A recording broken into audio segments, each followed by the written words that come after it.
Assalamualaikum warahmatullahi wabarakatuh. Waalaikumsalam warahmatullahi wabarakatuh. Sore hari ini sore yang sangat membuat saya bahagia dan terharu ya. Karena apa? Karena ternyata Pendigrab ini sudah melahirkan banyak komunitas juga. Termasuk sore hari ini saya mendengar ada komunitas Komah Pendigrab Askia. Belum lagi ada Pendigrab Riau ya.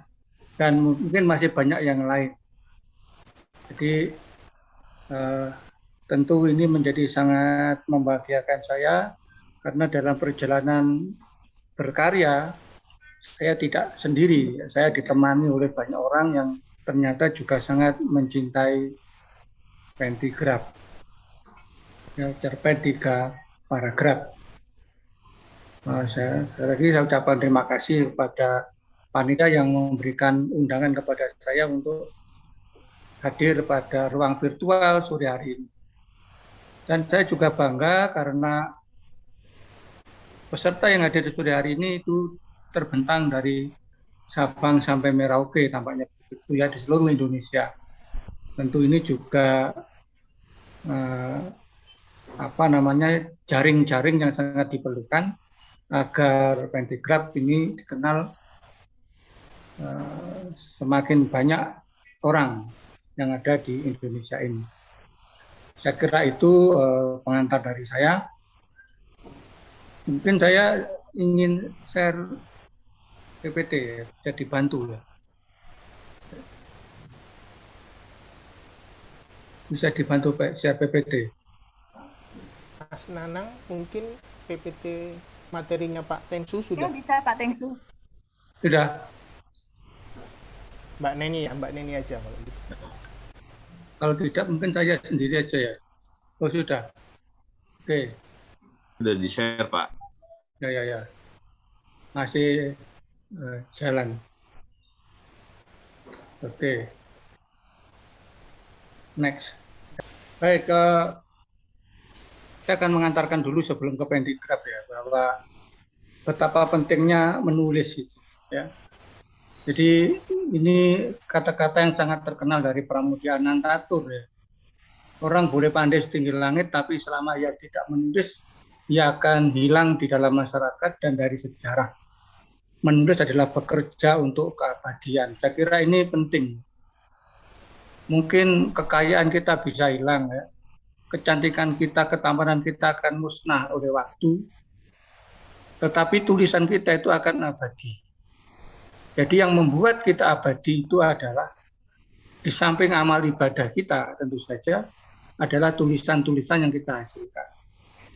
Maka apa yang dikerjakan oleh Askia Publishing dan beberapa teman yang bergerak di bidang literasi itu adalah upaya untuk bekerja demi keabadian. Ini saya kira motivasi yang hendaknya ditanam dalam diri kita masing-masing ya. Ini menurut Ali bin Abi Thalib, semua orang akan mati kecuali karyanya. Maka tulislah sesuatu yang akan membahagiakan dirimu di akhirat nanti. Nah ini tentu saja pesan yang luar biasa. Jadi mungkin bidadari kita itu adalah tulisan-tulisan kita itu nanti ya. Jadi itu, nah itu yang mesti kita kuatkan dalam diri kita masing-masing. Penulis itu hidup 2 kali, ya. Jadi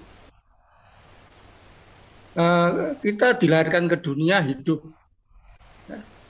Lalu andaikan kita meninggal karena kita menulis, kita tetap hidup. Jika kita akan hidup selamanya. Seperti Khairil Anwar. Kalau dia mengatakan aku mau hidup 1000 tahun lagi, itu betul-betul terjadi. Jadi Khairil Anwar itu tetap hidup sampai sekarang. Walaupun jasadnya sudah dikubur sekian puluh tahun yang lalu. Tetapi nama Khairil bukan hanya hidup 2 kali, bahkan mungkin hidup berkali-kali. Ini tentu sangat luar biasa. Nah, lalu pesan yang lain yang menarik ya. Jika kamu ingin mengenal dunia, maka membacalah.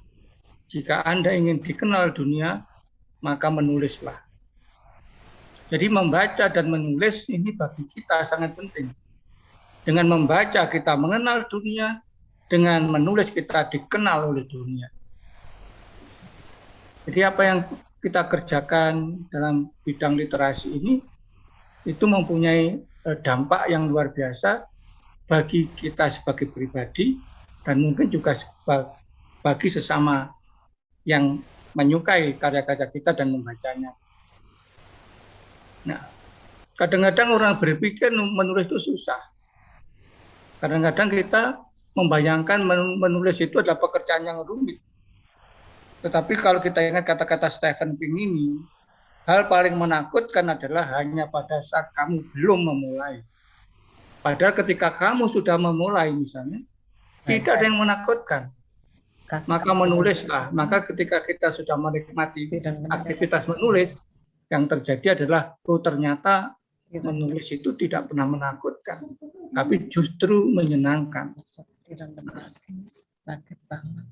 Nah, lalu mulailah menulis, jangan pedulikan apapun. Bahkan jangan pedulikan teori, jangan pedulikan aturan-aturan, sebetulnya begitu. Karena yang dipentingkan adalah air tidak akan mengalir hingga keran dihidupkan. Jadi sebetulnya dalam diri kita ini banyak gagasan, banyak pikiran-pikiran kritis. Ya.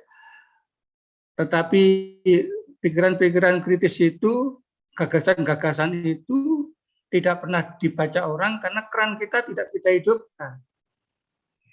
Jadi apa yang kita kerjakan sore hari ini adalah upaya untuk membuka keran. Ya. Saya selalu mengatakan bahwa setiap orang bisa menulis sebetulnya. Mengapa? Karena setiap orang bisa membuat kalimat. Ketika orang sudah bisa membuat kalimat, ya sekarang kita tinggal mempunyai nawa itu tidak untuk membuka keran itu. Nah, teman-teman di komunitas Omah Pentigraf Askia ini, itu dengan secara sadar bersama-sama membuka keran itu, sehingga melahirkan beberapa karya antologi bersama, dan saya lihat setahun itu bisa 2-3 kali, itu kan luar biasa. Jadi itu. Nah, maka komunitas menjadi sangat penting, seperti kata Nietzsche ini. Seorang penulis yang baik tidak hanya memiliki semangatnya sendiri, tetapi juga semangat teman-temannya. Sehingga kita memang perlu bergabung. Bagi saya seorang sastrawan itu bukan berjalan sunyi, tapi berjalan bersama-sama teman-teman yang lain. Supaya apa? Supaya saling menguatkan, saling memotivasi, saling mengkritisi, saling menunjukkan kelebihan dan kekurangannya dan sebagainya, bersama-sama melangkah maju. Maka apa yang telah dibuat oleh komunitas Omah Pentigraf Askia ini, itu dalam konteks berjalan bersama, dan itu bagus. Saya kira itu, nah itu. Nah berikutnya saya akan bercerita tentang menulis fiksi itu apa, gitu kan. Jadi fiksi itu dari kata Latin fictio, ya, fictio. Fiksi itu kalau diterjemahkan ke dalam bahasa Indonesia artinya membentuk, membangun, menyusun, mengkonstruksi. Jadi, nah karena membangun, membentuk, menyusun, ya, maka harus ada yang dibangun, harus ada yang dibentuk, harus ada yang disusun. Artinya apa? Karya fiksi memerlukan bahan. Tanpa bahan tidak mungkin kita bisa menulis. Gitu. Tanpa bahan tidak mungkin kita bisa menulis. Maka imajinasi sebetulnya itu bukan khayalan. Ketika orang ditanya imajinasi itu apa, dijawab itu adalah khayalan. Salah besar. Karya sastra bukan hasil orang melamun. Karya sastra bukan hasil orang berkhayal. Tidak. Apa yang ditulis oleh seorang pengarang, apa yang ditulis oleh seorang sastrawan adalah hasil pergumulannya dengan peristiwa-peristiwa, hasil pergumulannya dengan kejadian-kejadian, hasil pergumulannya dengan pengalaman-pengalaman. Jadi bahan karya sastra itu apa? Bahan karya sastra itu adalah pengalaman hidup, fakta-fakta di lapangan. Nah, maka sebetulnya belajar menulis sastra itu bukan hanya belajar tekniknya saja, bukan hanya belajar alur, belajar tokoh, belajar latar, tidak. Tapi belajar untuk PK menangkap objek-objek yang pantas ditulis, yang kita jumpai dalam kehidupan kita sehari-hari. Maka seorang pengarang adalah seorang yang akrab dengan realitas, akrab dengan pengalaman, dekat dengan peristiwa. Jadi itu. Tanpa kedekatan dengan peristiwa, tidak ada yang ditulis. Ya, tidak ada yang ditulis. Maka sebetulnya kalau kita ingin jadi sastrawan yang baik, yang kita baca sebetulnya ya, bukan sekadar bagaimanakah teknik menulis puisi. Bukan sekadar bagaimanakah teknik menulis kantibrat, tidak. Yang harus kita baca adalah buku ekonomi, buku politik, filsafat, agama. Supaya konten karya sastra kita itu tidak hanya begitu-begitu saja. Tapi mencerminkan ini penulisnya adalah pembaca yang baik. Jadi,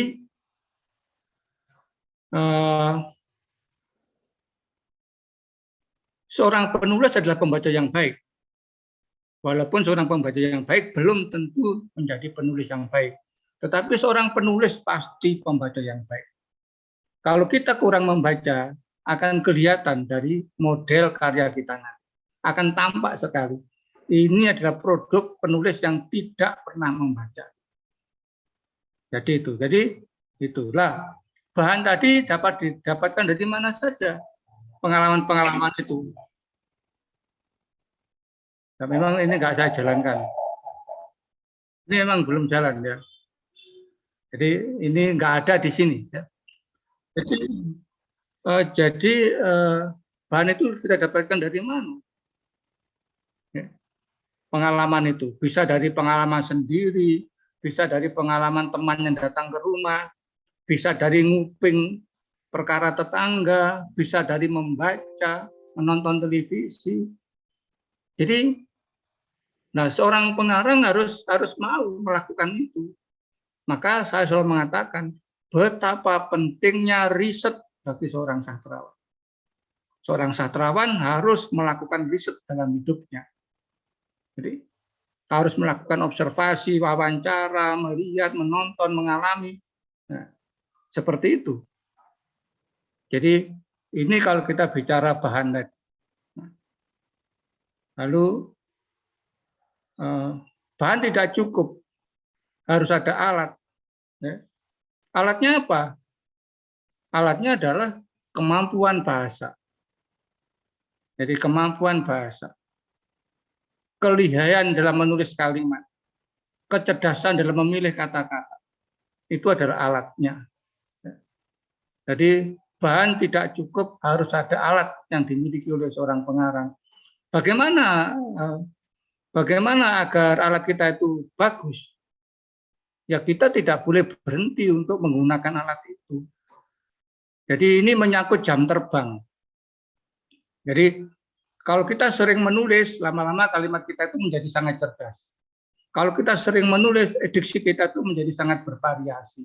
Kalau kita sering menulis, kemampuan kita untuk menyusun gaya bahasa dan sebagainya itu akan terolah dengan sendirinya. Alat kita itu akan semakin kaya.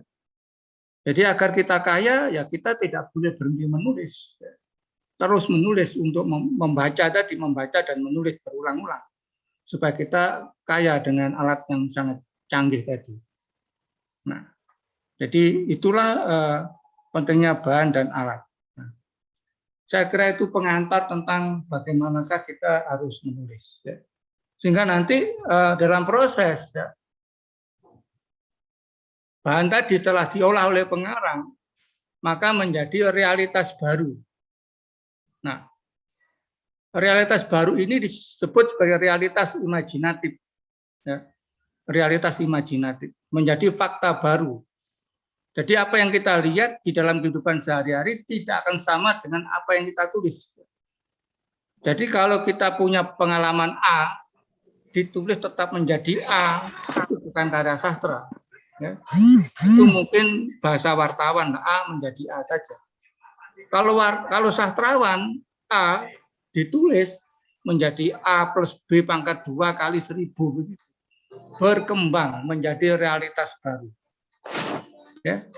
Apa yang terjadi dalam karya sastra itu sesungguhnya tidak pernah terjadi dalam kehidupan sehari-hari, tetapi mungkin bisa terjadi. Jadi possibility-nya harus ada. Jadi, Siti Nurbaya, Datuk Maringgi dicari di Sumatera nggak ada. Siti Nurbaya dan Datuk Maringgi hanya ada dalam novel Siti Nurbaya karya Marah Rusli. Tetapi perempuan yang mengalami nasib seperti Siti Nurbaya pada tahun 20-an di Indonesia, di Minangkabau, mungkin ada. Dan itulah yang menginspirasi Marah Rusli. Tapi Siti Nurbayanya nggak ada. Siti Nurbaya itu hanya dilahirkan dan hidup di dalam pikiran Marah Rusli saja. Gitu. Sehingga kalau kita masih menulis tentang diri kita sendiri, maka belum bisa menjadi karya sastra yang bagus. Karena jatuhnya itu pada curhat. Jadi nuliskan pengalaman sendiri itu seperti curhat. Sedih ditulis, kecewa ditulis. Yang kita tulis adalah kita juga, itu curhat namanya. Nah, Pentigraf tidak boleh seperti itu. Tidak boleh terjebak pada menuliskan diri pengarang sendiri. Nah, maka antara pengarang dan karya sastra harus berjarak, harus ada jarak. Nah, disitulah diperlukan pengendapan itu. Saya kira itu. Nah, Pentigraf itu ya, terpentigraf paragraf itu sudah saya tulis sejak tahun 80-an di Malang. Ya. Tetapi karena pada waktu itu koran daerah, ya, dan saya tetap tinggal di Malang, followernya sedikit. Ya. Sehingga Pentigraf yang saya canangkan tahun 80-an itu ibaratnya mati enggan hidup tak mau gitu. Lalu 2014 saya di Korea, saya punya banyak waktu luang, disitulah saya mulai mengulik-ngulik kembali Pentigraf itu. Saya share di media sosial Facebook, banyak yang suka. Nah, dari situlah maka Pentigraf ini lalu tumbuh hidup kembali. Karena saya punya banyak waktu nganggur pada waktu itu. Ya. Sampai sekarang ini. Gitu.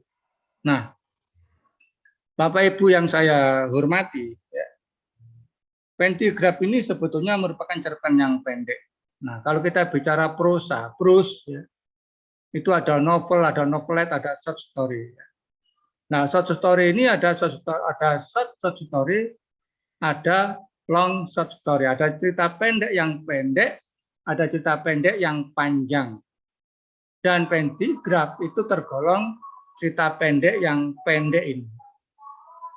Nah, sebetulnya kalau kita bicara cerita pendek yang pendek, kita sudah kenal flash story, cerita mini, cerita 140 huruf, bukan kata ya, ini huruf atau 40 huruf, ya, flash fiction, fiksi mini, cerita sekilas. Pentigraf adalah salah satu dari short story ini. Mengapa saya membuat Pentigraf? Karena saya sering melihat flash story, cerita atau cerita mini. Ya. Cerita mini itu dibilang mini, tapi kadang-kadang sampai 3 halaman. Saya bingung, mininya di mana gitu kan? Ini dikatakan flash story, misalnya cerita yang sangat cepat, tapi kalau dibaca temponya juga panjang. Jadi flashnya itu nggak kelihatan misalnya. Sehingga saya melihat ukuran atau kriteria dari masing-masing cerita mini ini cerita ini ya ada ini tidak begitu jelas. Ya. Jadi apa sih bedanya cerita mini dan flash story itu susah. Dan misalnya di waktu itu saya dari hasil riset saya itu begitu. Jadi cerita 140 huruf seperti di Twitter ini, itu kalau saya lihat akhirnya yang terjadi karena hanya 140 huruf, maka kisah itu tokohnya, alurnya, latarnya itu tidak tergambar di situ. Nah, dari situlah saya lalu berpikir bagaimanakah membuat cerita yang walaupun pendek, elemen-elemen narasinya itu ada di situ. Maka saya buat pentigraf, walaupun 3 paragraf, di dalamnya ada tema, ada tokoh, ada latar, ada alur, kelihatan sekali di situ. Nah, itulah alasan saya mengapa membuat pentigraf. Jadi sebagai success story, pentigraf bukan hal yang baru. Karena cerita pendek yang pendek itu sudah ada sejak dulu. Yang baru hanya satu. Saya membuat cerita 3 paragraf saja. Ya, cerpen 3 paragraf. Temannya banyak, ada cerita mini, cerita story, cerita sekilas, ya banyak. Hanya saya memang setelah saya pelajari semua ini, kalau dalam teori morfologinya nggak jelas. Kepalanya mana, tangannya mana, ekornya mana, gitu nggak jelas. Nah, pentigraf ini saya bikin supaya jelas. 3 paragraf, 210 kata, misalnya gitu. Jadi mau tak mau memang harus ada kriteria supaya morfologinya itu jelas. Jadi morfologinya itu supaya jelas. Itu ya. Nah inilah pentigraf. Jadi 3 paragraf. Tentu dengan syarat paragraf yang benar ya. Paragraf itu 1 paragraf 1 ide pokok itu harus dipatuhi supaya paragraf yang benar ya. Lalu 210 kata. Nah, mengapa saya nulis 210 kata? Ini mungkin saya harus jelaskan sejarahnya dulu. Pada waktu kitab pentigraf pertama dari Robot Sempurna sampai Alia Ingin ke Surga itu tidak ada aturan 210 kata itu. Akhirnya yang terjadi apa? Ada paragraf, 1 paragraf itu 1 halaman. 3 paragraf, 3 halaman buku A5. Wah, caranya begini ini susah.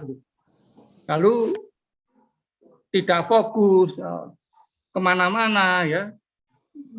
Akhirnya saya putuskan 210 kata supaya hanya ada dalam 1 halaman buku ukuran A5. Jadi saya selalu mengatakan jangan sampai bersambung ke halaman berikutnya. Maka 210 kata itu maksimal. 210 kata itu maksimal. Saya mengatakan lagi, kurang dari 210 kata itu jauh lebih bagus. Tapi jangan lebih dari 210 kata, kalau lebih itu pasti akan pindah halaman. Kalau pindah halaman tidak menarik. Nah, itu ya. Tapi pada waktu kita pentigraf yang pertama, yang keluaran KPI, Kabupaten Indonesia, itu sampai 3 halaman itu karena paragrafnya sudah paragraf yang salah gitu. Nah, tetapi mengapa waktu itu saya terbitkan? Karena saya hanya ingin mendorong orang untuk mau menulis dulu. Jadi menulislah dulu, nanti kita belajar pelan-pelan untuk kita ubah dalam langkah berikutnya. Karena kalau saya kejam, maka saya nggak punya kawan, gitu. Nah seperti itu. Tokohnya terbatas, ya. 1 tokoh itu akan lebih bagus, 2 tokoh maksimal, misalnya. Tokoh utama ini, tokoh sentralnya, ya. Lalu ada ketakterjugaan pada paragraf ketiga. Ini salah satu ciri pentigraf yang menjadi daya tarik sendiri ya, gitu. Nah, dalam sebuah pentigraf sama dengan novel dan cerpen juga sama ya, karena ini cerpen, novel, pentigraf, drama itu adalah teks narasi. karena teks narasi maka harus ada alur, latar, tema, tokoh. Jadi tokoh, latar, alur ini secara berkelindan, bersinergi, membangun tema tertentu. Nah, tetapi karena ini pentigraf, maka kita tidak mungkin menulis tokoh sendiri, latar sendiri, alur sendiri, tempatnya nggak cukup. Ya. Maka ini harus dibuat ketika ngomong tokoh kita sudah langsung alurnya, ketika ngomong latar kita sudah langsung tokohnya gitu. Jadi otomatis ya. Baik, mungkin ada yang mau membantu membacakan ini ya, ada suara barang pecah. Ada, mau minum dulu. Monggo silakan. Ya. Silakan tolong dibaca ini. Ada? Yang lain Mungkin bisa minta di-mute dulu. Di-mute Yang dulu, lainnya bisa minta di-mute dulu. Mic-nya tolong ditutup dulu. Pak Tengsu, waktunya sampai jam 17:05 ya Pak Tengsu? Ya. 17 kan? Lebih 5 Pak. Lebih 5. Ya. Ya. Wah ini susah ini nerangkan ini cepet-cepet susah ini. Atau Oke. tanya jawabnya tidak usah aja dulu Pak, nanti pakai tertulis saja supaya Pak Tengsu bisa memaparkan lebih gamblang tentang pentigrafnya. Saya kira saya cepatkan saja ini, nanti yang pengen tahu tanya saja ya. Jadi saya kira nanti mungkin ini bisa di-share aja lah di teman-teman supaya bisa dibaca gitu ya. Ya, boleh Pak. Jadi mungkin ini yang contoh bahwa dalam pentigraf ini hanya boleh ada satu kalimat langsung di dalam setiap paragrafnya ya. Jadi jangan sampai terjadi tanya jawab di dalam paragraf. Kita beri contoh ini. Paragraf kedua, waktu jam istirahat, aku segera bergegas ke ruang kelas 10A. Siapa yang bernama Rebecca? Tanyaku. Kamu menanyakan Rebecca, seorang siswi berambut keriting malah bertanya padaku. Ya kenapa emangnya, jawabku. Nah ini ada tanya jawab. Ini nggak boleh terjadi dalam paragraf pentigraf. Jadi ini saya beri contoh perubahannya ya. Ini saya ubah. Waktu jam istirahat, aku segera bergegas ke ruang kelas 10A. Siapa yang bernama Rebecca? Tanyaku. Seorang siswi berambut keriting malah bertanya padaku mengapa aku mencari Rebecca. Sedangkan beberapa siswa di kelas itu tampak terdiam. Jadi kalimat langsung yang lainnya harus kita ubah jadi narasi, harus kita ubah jadi deskripsi. Jadi jangan sampai terjadi seperti contoh yang ini. Demikian juga di bawahnya. Ini ada 2 kalimat langsung. 2 kalimat langsung diubahnya tetap 1 kalimat langsung. Ini